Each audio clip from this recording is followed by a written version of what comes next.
Halo semuanya, sebelumnya perkenalkan dulu, saya Diandra dan kedua teman saya ada Ajeng dan Hartono. Kami akan membahas tentang dampak dari perubahan iklim, yaitu the coral bleaching event. Nah, sebelumnya, apa sih perubahan iklim? Perubahan iklim itu merupakan suatu perubahan jangka panjang dalam pola cuaca tertentu atau iklim di suatu wilayah.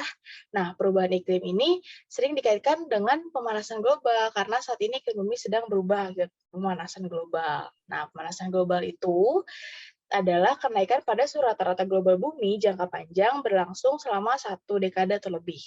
Pemanasan global dapat disebabkan oleh aktivitas manusia, baik itu secara langsung maupun tidak langsung, atau kejadian alami yang kemudian mengubah suhu bumi. Nah, saat ini aktivitas manusia yang melepas gas-gas yang bersifat rumah kaca ke atmosfer merubah komposisi dari atmosfer global dan mengganggu neraca energi bumi kita, sehingga meningkatkan suhu bumi yang menyebabkan pemanasan global. Sejak revolusi industri pada abad ke-19, manusia mulai melepas gas rumah kaca ke atmosfer bumi dari penggunaan bahan bakar fosil. Konsentrasi karbon dioksida di atmosfer pun meningkat dari 280 ppm sebelum revolusi industri hingga pada tahun 2021 mencapai 413 ppm. Ditambah dengan gas rumah kaca lain seperti metana, suhu rata-rata bumi sudah naik 1 derajat Celcius dari sebelum revolusi industri. Nah, perubahan iklim yang terjadi seiring berjalannya waktu menimbulkan banyak sekali dampak terhadap bumi kita. Salah satunya adalah coral bleaching. Nah, teman-teman tahu nggak sih coral bleaching itu apa? Mari kita bahas bersama-sama. Apa sih itu coral bleaching? Terumbu karang mungkin terlihat seperti satu jenis organisme yang besar, tapi kalau misalnya teman-teman lihat lebih dekat, sebenarnya mereka adalah sebuah ekosistem, di mana ekosistem ini terdiri dari berbagai spesies yang bekerja sama, hidup bebas di lautan. Terumbu karang adalah ekosistem laut paling beragam di dunia. Terumbu karang dibangun oleh koral yang bersimbiosis mutualisme dengan alga jenis Zooxanthellae. Koral memberikan tempat tinggal, bahan makanan, dan perlindungan, sedangkan si alga berfotosintesis dan memberikan energi untuk koral. Kombinasi dari gangguan suhu dan polusi air laut, serta permasalahan lingkungan lainnya dapat membuat koral stres. Ketika koral kepanasan dan stres, koral melepas alga yang tinggal di dalamnya yang merupakan sumber energi dia, sehingga tampak memutih. Nah, pemutihan koral atau disebut juga coral bleaching dapat menyebabkan kematian koral. Lalu terumbu karang menjadi hilang, mengakibatkan perubahan drastis komunitas terumbu karang, dan akhirnya perubahan ekosistem laut terumbu karang termasuk ikan-ikan yang tinggal di dalam ekosistem tersebut. Ketika coral bleaching mengubah koral warna-warni menjadi putih tulang, mereka belum sepenuhnya mati, namun mereka sangat rapuh. Kembalinya kondisi air laut ke kondisi asalnya dapat mengembalikan alga yang tadi terlepas dan membantu mereka kembali sembuh. Namun, apabila stresnya ini berlangsung terlalu lama, koral yang tidak memiliki alganya kembali bisa mati, karena mereka kelaparan atau bahkan bisa terkena penyakit lainnya.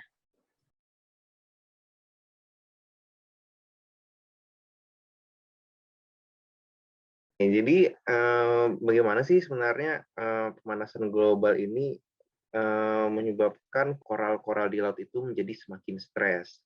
Nah, penelitian Scott F. Heron pada tahun 2016 ternyata ada tren positif suhu muka laut di hampir seluruh lautan koral dunia.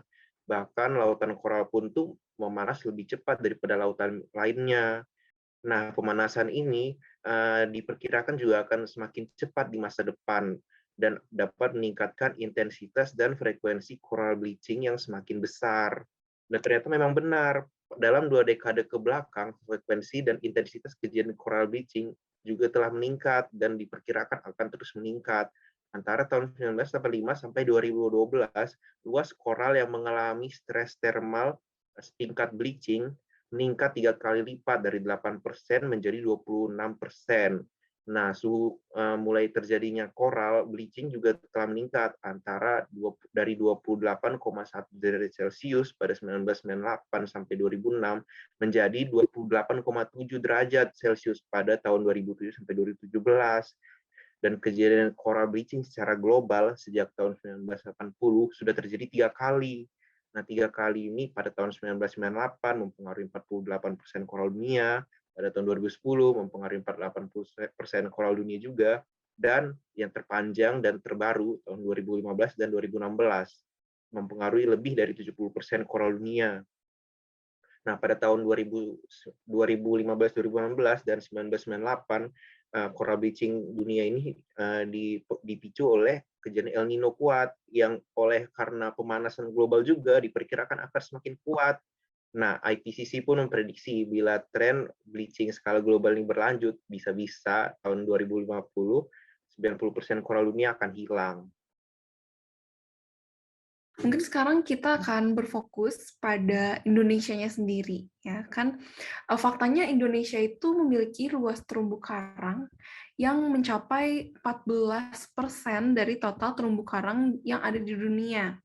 Nah, namun, teman-teman, studi dari Muhammad Firdaus Agung dan kawan-kawan itu memperlihatkan ringkasan kejadian coral bleaching di Indonesia tahun 2015 sampai 2017.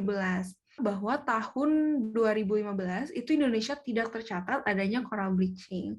Nah, namun saat pendataan 2016 terlihat nih penyebaran luas coral bleaching di Indonesia.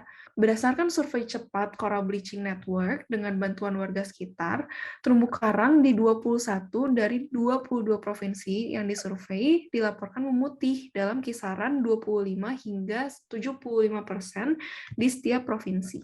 Terdapat satu provinsi, yaitu Papua Barat, dengan 0% coral bleaching. Lalu 3 provinsi dengan coral bleaching mencapai 25%, 7 provinsi yang mayoritas berada di timur Indonesia dengan coral bleaching mencapai 50%, dan lebih parahnya 10 provinsi yang mayoritas berada di barat Indonesia dengan coral bleaching mencapai 75%.